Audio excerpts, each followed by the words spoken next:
How's it going, y'all? This is OBB, the Diecast News Guy, bringing you guys with another next-gen Diecast review from NASCAR Authentics 2022 Wave 1 of the Test Car Wave. And you can get this at your Walmarts and Targets and many more. And today's going to be on the other exclusive that you can only get in this wave. You cannot get this in the second wave of NASCAR Authentics 2022, but it is going to be on Willie B, guys. This is Willie Byron's 2000 and, I guess you could say 21, but it's actually his 2022 Axalta next-gen test car, Chevrolet Camaro ZL1 Elite for Henry Motorsports.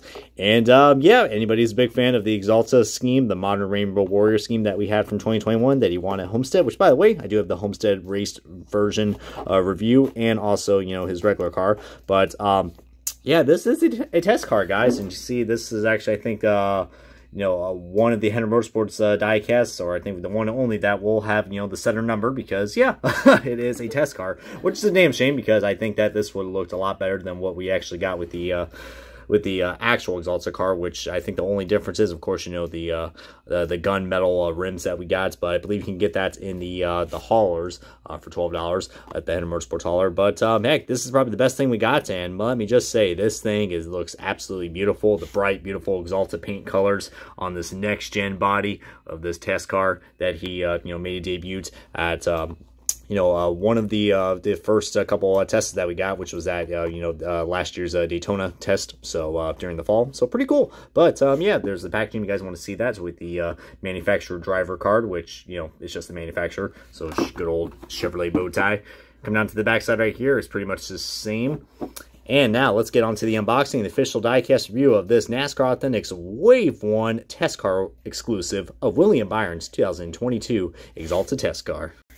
And alrighty, guys, we got this diecast out of its box, and we're really starting this diecast review. You guys know what the most wonderful time is for these NASCAR Thanks reviews. The free accessory, which in this case is just a trading card, so nothing too crazy. I mean, if you guys already saw, you know, my other Chevrolet next-gen reviews, especially the Stenhouse and Suarez cards, then you're pretty much up to date on what these cards are. But yeah, the only difference is I think the Wave 2 ones actually have, you know, the driver name. But this and the Chris Buescher car are exclusive to this wave, along with the driver manufacturer unveil cars, which I'm still planning to get those. I still got to get those, and the Cole Custer car and the Henry Motorsports test cars, like number 5 and number 9. But anyways, this is, let me just say, this is probably the best test card that we got right here, and I'm kind of glad that they actually went with this one, because I think at this year's Daytona test back in January, I think they actually ran, you know, the base white car, I think, from what I know, or at Charlotte. So I'm really glad that they did this, because, I mean, this is so cool, man. I mean, I think the biggest difference you can see right here is that the 24 is a little bit more smaller, but this is yet another next-gen test car that I think is probably going to dry up in value someday, just because, you know, it's a next-gen diecast, sort of, with, oh, it also has working suspension as well. Well, at least it's, oh my god, this thing is so wobbly. Look at that. Wobble, wobble, wobble. I guess this thing probably has ride height issues just like the Daniel Suarez car, so we're now down for 2 diecasts with, you know, suspension issues. And a lot of people are probably wondering, like, oh, is it good that diecast has working suspension? Guys, that's just an inside joke, all right? It's just an inside joke. Like, usually these diecasts are supposed to be stable. That's pretty flimsy for a diecast supposed to be stable. But I shouldn't, you know, I should just, I don't know, be like majority of the boomer comments and be like, oh, you know, you shouldn't complain about a $5 or $6 car. Guys, I'm just nitpicking just for entertainment purposes, all right? Don't take this crap seriously. But anyways, let's get back to the diecast, guys. Let me just say, this Axalta paint scheme, it's, you know, it has grown on to me, all right? I wasn't a big fan of it at first, but seeing it on the next-gen diecast, and seeing that number slip forward with the big gap right there in the middle, just wasn't really a big fan of it. So I'm glad that this is, I guess you say, would be a good replacement for that, because, I mean, I'm used to the number placement, but just Axalta did a really poor job of just incorporating that paint scheme onto this. People got used to it, but I don't know, just having that big gap in the middle, it really does kind of bug me, because, you know, it's the whole point of why, you know, the sponsors wanted more space on their car, and there's still space on the car, and we had to move the numbers forward just for the hell of it. But, you know, I'm not going to cry about it. I just find it kind of, you know, redundant that they did that. But I'm used to it, though. So, or you say I'm used to the bullshit. So, but back to the Axalta paint scheme, guys. This is really cool. You got the Axalta, and it's not a reversed, you know, they remember the good old Race Day 2011 review when he had one of the Axalta cars, like the logo was like completely like reversed. Remember those good times. But luckily, this does not say, you know, Axalta or whatever the hell it's called. I mean, they could just spoke a different language language for a second. But we do got a little bit of that Axalta paint right there. That's, I know it's just wrapping, but, you know, it's a paint car. It looks like it's kind of dripping onto that Chevrolet logo right there. But one mean-looking, you know, Chevrolet grill. But really cool. I mean, I do like the color combinations we got right there with the black and the bright green and blue and red and yellow. And look at me, I sound like a damn art teacher. Be like, all right, kids, what kind of colors we gonna learn today? That's red, Billy, and that's yellow, John. Way to go, Tim. Oh my god, I'm just having too much fun with this review, guys. But oh, look, I didn't realize that the yellow also extends right here down to, you know, where William Byron is inside the car. But we do got a usual paint chip quality issue right there. So nice job, Lionel. But heck, this car is definitely beautiful. I will say that. You see the nice little rims right there. Like I said before, that this car does not have the gunmetal finish on these because, you know, it's just a test car. On the actual 124 and 164, the actual car for this year does have that. And then we see we got the back right there with the good old Chevrolet Camaro and the white diffuser. Because, yeah, these NASCAR Authentic diecast, there's a reason why they're cheaper. Because they have no window banners, no window detail. Oh, wow. Whoa, whoa, whoa, whoa, whoa, whoa, whoa, whoa, whoa, whoa, whoa, whoa, whoa, whoa, whoa, whoa. This windshield is a little loose. A little loose. That is a little loose. Okay. I thought I was on drugs for a second. I was like, what the hell? What's going on with this windshield? Yeah, that's, yeah, not a really well put, not a really stable diecast, guys. Look at this there. We got a flimsy car, and we got a loose windshield. Gee whiz. I feel like if I applied more pressure on this car, I think this thing's going to fall off. I mean, this is literally the same issue I had with the Daniel Suarez car. Look at that right there. We got ourselves another lowrider, guys. Oh, Suarez, come join the party, y'all. Holy Christ, man. Yikes. Wow. That is, my God, not a good piece of equipment for $5, but hey, you know, what do I know?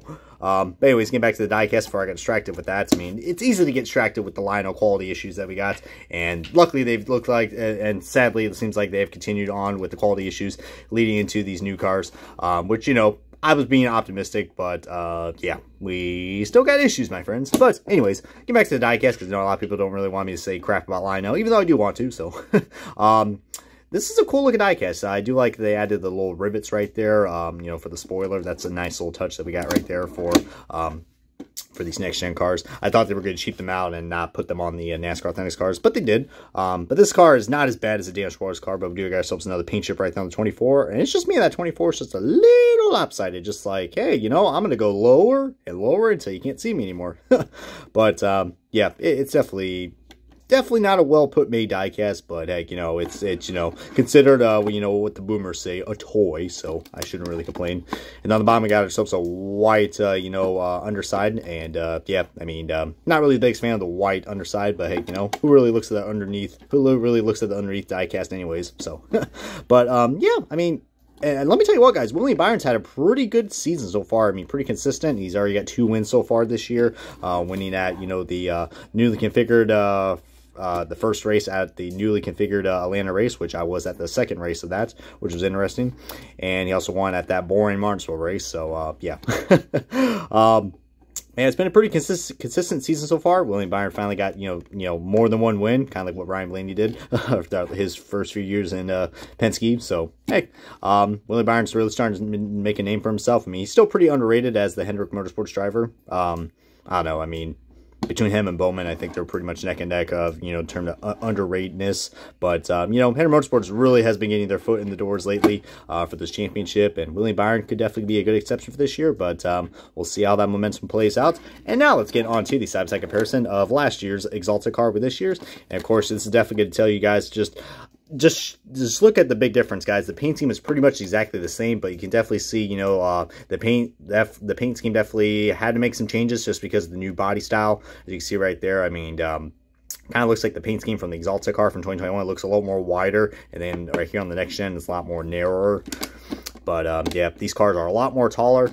Splitter does stick out a little bit more, but heck, you know what, man? They definitely provide some good racing. Besides the road courses and the short tracks, all right, as that was a really, really, you know, out of frame zoom out focus right there. Look at me, I don't even know what kind of camera talk I'm talking about.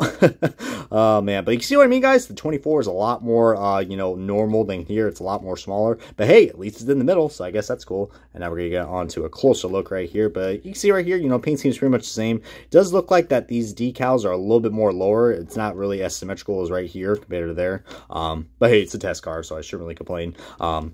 Like I said, it's a lot more better looking. You see the back ends right there. Of course, you know, there's not really much of a corner panel on these die-casts compared to the Gen 6. And just, my God, man, just absolutely just incredible. See the side-by-side comparison right there of the spoiler and the rear diffuser. Very curvy.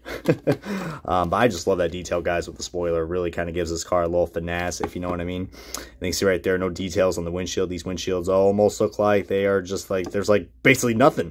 You can basically just, I don't know, probably hop in the car if you want to, because it just looks like there's like nothing there, you know, just for joking reasons. But yeah, you know, it is pretty much exactly the same paint scheme, and I think people are going to be all right with that. You see what I mean? That car does, the logo does look a little lopsided, but hey, though, it is what it is, and the choice is yours. But anyways, guys, I definitely do would say recommend picking this diecast up, because like I said, if you're not a big fan of the Axalta, if you're not a big fan of the number placement of his 2022 car with the Axalta car, then I think this would be a great substitute. Yeah, sure, there could be some quality issues, like, you know, like what I had right here, because look at this. This thing literally looks like it's on life support, for Christ's sakes. I mean, good Lord, Lionel. My God. My God. Look at it. It's even clunking, too. I don't think that's normal. Yeah, sounds like something's definitely broken. But anyways, I'm going to go ahead and probably put this diecast out of its misery now. But I hope you guys enjoyed this diecast review of William Byron's 2022 Axalta test car Chevrolet Camaro Z01 1LE for Henry Motorsports. Comment, like, subscribe, and this has been OBB. See you guys next time on another diecast review.